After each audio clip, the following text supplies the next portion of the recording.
As Socrates once said, "An unexamined life is not worth living."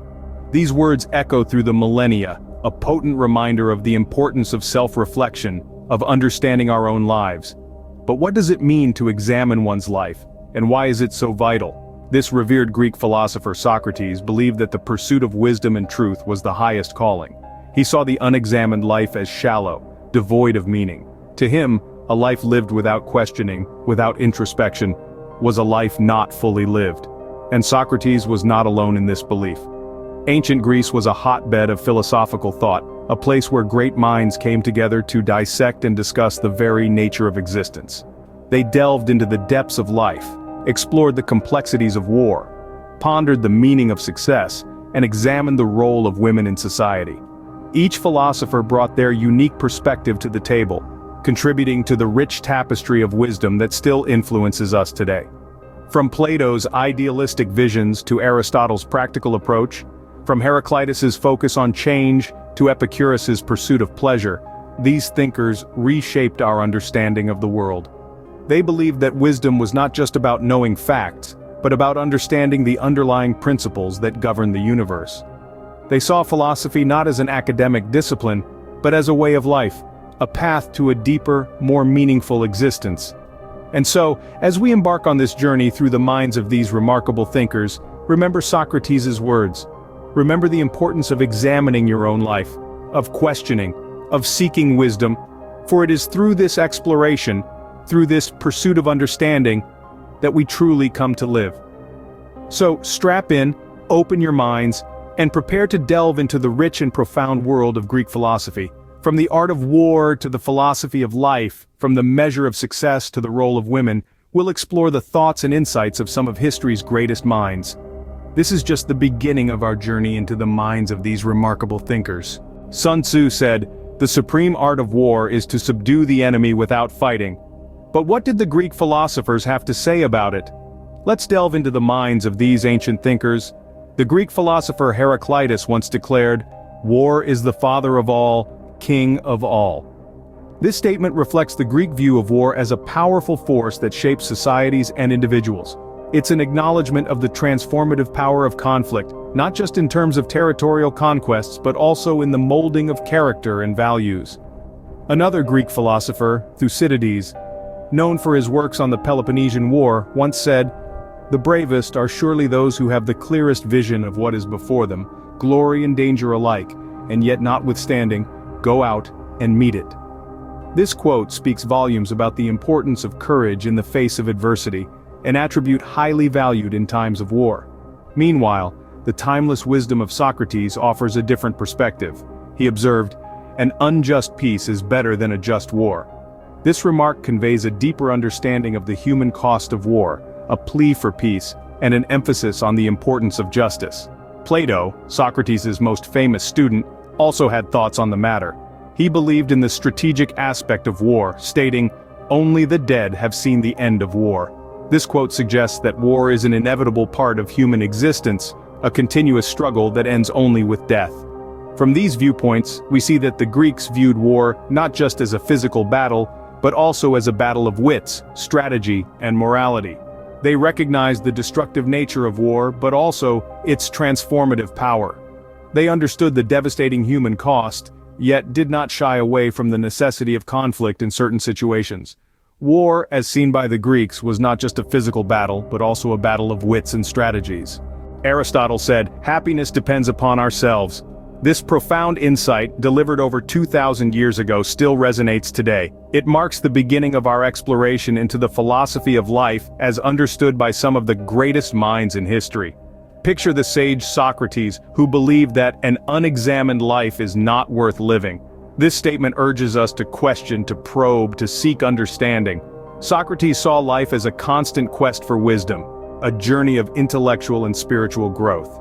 Contrast this with the perspective of Epicurus, who argued that pleasure is the beginning and end of the blessed life. For Epicurus, the ultimate goal of existence was to seek pleasure and avoid pain. This might sound hedonistic, but it was far from a call to mindless indulgence. Rather, Epicurus advocated for a life of moderation, arguing that the greatest pleasures often come from simple, natural, and easily obtained joys. Then there's Heraclitus, who famously said, "No man ever steps in the same river twice." Heraclitus saw life as a constant state of flux, a series of ever-changing circumstances. This philosophy encourages us to embrace change, to understand that nothing is permanent, and that life, in essence, is a continuous process of becoming. And let's not forget the Stoics, led by the likes of Marcus Aurelius, who taught that you have power over your mind, not outside events. Realize this, and you will find strength. The Stoics believed in cultivating inner peace and tranquility, regardless of external circumstances. They saw life as an opportunity to develop virtue and character, to build resilience in the face of adversity. Each of these philosophers offered a unique take on the purpose and meaning of life. They challenged us to consider what it means to be human, to live well, and to find happiness. And while their philosophies differ, they all share a common thread: the belief that life is an opportunity for growth, for learning, for the pursuit of wisdom. Life, as understood by these thinkers, is a journey of self-discovery and personal growth. Plato once stated, "The measure of a man is what he does with power." This sentiment, echoed through the ages, is a testament to the Greek philosophers' nuanced understanding of success. Let's delve deeper into their wisdom. We see Socrates, another luminary, famously declaring, "He is richest who is content with the least, for contentment is the wealth of nature." Here, Socrates challenges conventional notions of success, implying that true wealth lies not in material possessions, but in a state of contentment. Then there's Aristotle, who believed, "We are what we repeatedly do." Excellence, then, is not an act, but a habit. Aristotle saw success as a product of consistent action, a habit cultivated over time. This is a refreshing perspective in a world where we often associate success with single, monumental achievements. Epictetus, a Stoic philosopher, offers a different perspective on power and success. He once said, "No man is free who is not a master of himself." In his view, the ultimate form of success lies in personal mastery, in the power to control one's own thoughts and emotions. And finally, we take a look at Diogenes, who famously lived in a barrel and disdained wealth. He argued, "The foundation of every state is the education of its youth." For Diogenes, the true measure of a society's success was how it nurtured and educated its young. These philosophical gems show us that success in the eyes of these ancient thinkers was not a singular monolithic concept. It was not just about power or wealth. They saw success as a multifaceted entity, encompassing individual growth, societal progress, personal contentment, and the cultivation of good habits. So as we ruminate on these profound thoughts, let's remember their wisdom. It's a gentle reminder that success is not just about acquiring power, but about how we choose to wield it. Success to these philosophers was not just about power or wealth, but about how one uses them. As Euripides said, "The gods visit the sins of the fathers upon the children." This profound quote signifies the Greek philosophers' understanding of the cyclical nature of life and the impact of one's actions on future generations. It also subtly hints at the role women play as bearers of the next generation, and the carriers of the societal norms and values.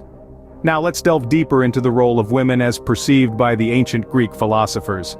Aristotle, a titan of philosophy, once said, "The beauty of a woman is not in a facial mode, but the true beauty in a woman is reflected in her soul."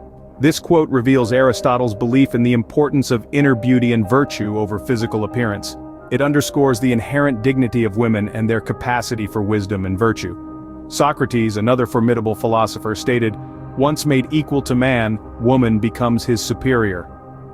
This bold assertion challenges traditional gender roles and recognizes the potential for women to exceed men in certain areas once given equal opportunities. It's a progressive thought that resonates even today, advocating for gender equality and the empowerment of women. Sophocles, a renowned Greek tragedian, declared, "Silence is a woman's glory." While this quote may seem regressive by today's standards, it reflects the societal expectations and limitations placed on women during that era. It serves as a reminder of the journey women have embarked on towards equality and freedom of expression. Lastly, let's consider Pythagoras, who said, "There is a good principle which created order, light, and man, and an evil principle which created chaos, darkness, and woman." This quote reflects a dualistic worldview, where women are seen as creators of chaos. However, it also subtly acknowledges the power and influence of women, as creators and disruptors of order. To these philosophers, women played a crucial role in the tapestry of life and society.